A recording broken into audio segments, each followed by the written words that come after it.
Welcome back once again to Danese Media. Now, ladies and gentlemen, following Sunday's presidential security breach in Kilifi County during a church service, later on after that church event in Kilifi County, the Inspector General of Police Douglas Kanja was forced to swing into action abruptly and order the immediate changes in President's security team concerning to that serious scene that was witnessed during a church service in Kilifi County that totally created tension and panic during a church service in Kilifi County. But you also need to understand that this issue of security breach within the leadership of William Ruto during his own special event in the Republic of Kenya is not new. Vijana ya Wajia, asanteni. Pole. Acha na yeye. Wacha relax hapo, keti hapo chini. Nakutana na wewe, keti hapo. So, mjue ya kwamba it is normal. It is something that have been happening since William Ruto was sworn in as the 5th president of the Republic of Kuepusha aibu zaidi, kikosi cha GSU almaarufu Reke, kikosi kinachomlinda rais na hatari kwa usalama, kiliwasili.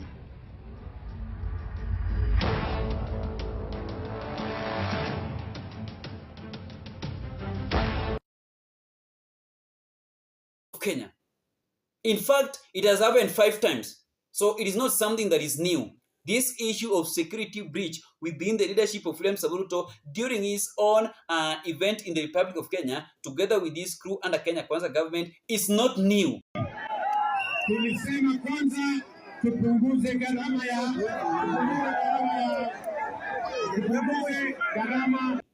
Ama hii maneno ilipangwa. Was it stage managed? Ili watu wa Kilifi wasiheckle President William Ruto. Ili watu wa Kilifi wasiongelele maneno ya mafuta, because we all know that right now Kenyans are against the government of William Ruto since the rise of the fuel that have totally affected the economy of Kenya. Sometimes inaweza kuwa hii maneno ilipangwa ili wananchi wa Kilifi wafocus na hiyo maneno na wasiongelele maneno ya mafuta. Wasiulize rais maneno ya mafuta ambayo imelesha shida katika nchi yetu ya Kenya. Let us watch the video, ladies and gentlemen. And before we watch the video, ensure that you like our videos. When you like the video, you automatically shows us your support on what we are doing on this platform. And if you are meeting this channel for the first time, please kindly take a second of your time and subscribe to our YouTube channel, like the video, comment, share. Then don't forget to activate notification bell for more updates daily. Just type that place of subscription twice. Thank you so much for that support of the like and also subscription. Let us watch the video together, my great viewers.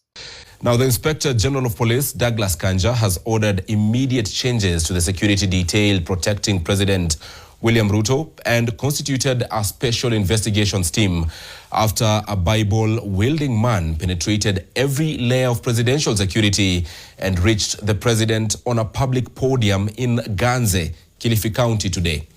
But this is not the first time. It is not even the second time. NTV's senior reporter Catherine Omwandho now reports on a spate of security breaches, raising concerns about the president's protection and safety. For anyone counting, this is the 5th public security breach since President William Ruto came into power in 2022. This man, who was clearly unauthorized, came dangerously close to the head of state.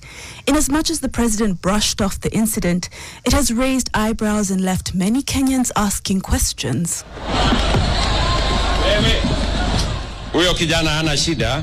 So for this one here, it's surprising that somebody had to jump in. Now, the worst thing is, suppose this guy was having a grenade. I think that right now we're talking something else. Because a grenade, the president could have survived. Suppose somebody was having a knife, I'm sure today we'll be talking something else. So just some of the things that we are surprised. Because the escort commander should be able to make sure that he put his house in order. Just make sure that he has the best shooters, he has the best highly trained people. And I can tell you, we have the best.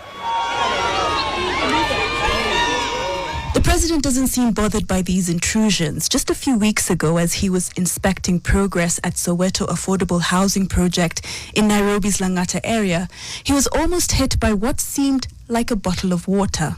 Wape mtu wa mwisho. Earlier this year, a man ran up to him during a Nyota Fund disbursement event in Mombasa. Once again, the president did not lose his composure. Maya, weka box. Zuri, Ndio kabisa. Very good. Viatu imepotea wapi? Nimeziwacha. In Wajir, Kenyans watched with intrigue as a man ran up behind the president but was immediately tackled off the stage by security officers. But the incident that's etched on most minds is the infamous shoe that was thrown at the president during a rally in Kuria West, Migori County. It was almost a direct hit. When the president is addressing the public, he's facing people in front. And when he's facing people in front, that means our security guys should be in front to be able to make sure that nobody is able to jump in and come in. And the security is done like in how the onion is. Yeah, the more you get closer, the more it becomes more difficult. To understand how serious these breaches are, you need to understand how presidential security is supposed to work. VIP protection for a head of state is built in multiple concentric rings, each with a specific role, each designed so that if one fails, the next holds. The outermost ring handles intelligence gathering, route security, and crowd observation, identifying threats before they materialize. The middle ring controls access through screening checkpoints and restricted zones. The inner ring, the last line of defense, is the close protection unit, the bodyguards physically surrounding the president.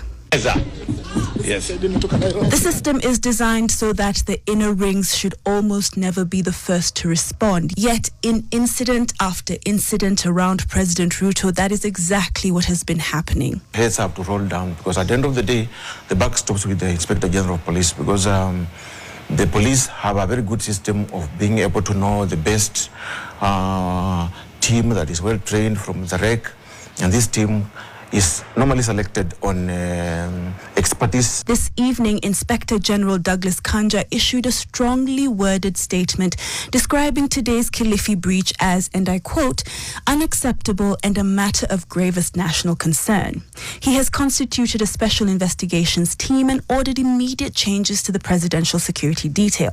But here's what makes the statement difficult to take at face value. In February, after a man rushed to the podium in Mombasa and another ran at the president in Wajir, within 6 days of each other, the Inspector General made the same pledge. A review was ordered, recommendations were promised, and yet nothing seems to have changed.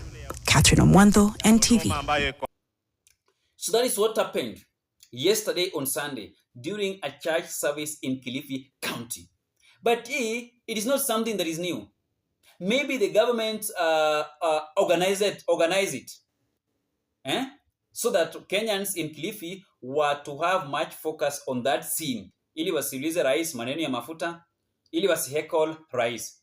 Because hiyo maneno imetrend sana, create tension, create panic within the leadership of President William Samoei Ruto. Because let us assume that huyo mtu alikuwa na kisu kwa hiyo Biblia. So mkisikia venye mambo zinafanyika kwa SDA, venye watu wa SDA wanawana katika kanisani. Wanabeba visu kwa hiyo Bible. Anachukua tu Bible na anaweka hapa, anabeba Bible hivi, kumbe kwa hiyo Bible kuna kisu. Sasa mna dance, mnafanya nini? Unashtukia tu mtu amechukua kisu na akakudunga. Let us assume, God forbid, that during that church service, when huyo kijana alikuja kuzungumza na rais, maybe alienda in good tension. Maybe hakuwa na mpango ingine ama nini. But to let us assume that alienda hapo na kisu ndani ya hiyo Biblia. Na atoe. Saizi tungekuwa tunazungumzia maneno mengine. Adunge anayo shingo ya rais. Ebu imagine what could have happened there. Let's just assume. Ebu imagine what could have happened during that church service. Hiyo kitu imeleta mambo mingi sana because the way Ruto anakuanga na security, over 20, over 30 security, alipita aje akafikia rais. Huyo mtu angefaa kushikwa hata before afikie rais. Angeshikwa na huku nyuma. Kwani walikuwa wanalala ama walikuwa wanafanya nini? Kazi yao ni nini? Sasa ndio hiyo changes inaenda kufanyika. Because unajua rais rais, hata kama vitu ni mbaya, but rais lazima alindwe. Hata kama amekuwa akifanya maneno mabaya kwa wananchi wa Kenya, lakini ikifika kwa maneno na maisha yake, life is more important. Hata kama rais amekuwa akifanyia wananchi wa Kenya vitu zingine zenye has make sense, but let us pray for him. Hakuna kenye lifanyika because yeye ndio saizi rais wa Kenya. But okay, that is what happened, ladies and gentlemen, during a church service in Kilifi County that have forced the Inspector General of Police to order serious changes within the security team of William Samoei. In fact, those people should be all of them should be withdrawn. Watolewe wote na walete wengine wapya. Because wengine wakiacha bado watalala tu kwa kazi. Unajua huyo sio MP, huyo sio governor, huyo sio senator. Huyo ni rais bwana. Huyo ni rais wa Jamhuri wa Kenya. Sijuzi mliona venye president wa Egypt, sijui ilikuwa ni wa Egypt ama wapi, alikuwa analindwa. Mliziona tu wakiwa hapa, unaona tu choppers, military choppers sina move around, yani akipita hapa chopper, akienda wapi chopper. Mliona? Si mliona venye wa rais wa Afrika wanalindwa kuliko rais wa Kenya? Ama hamkuona? Did you see? I hope you see what happened during the visit of African president in Kenya.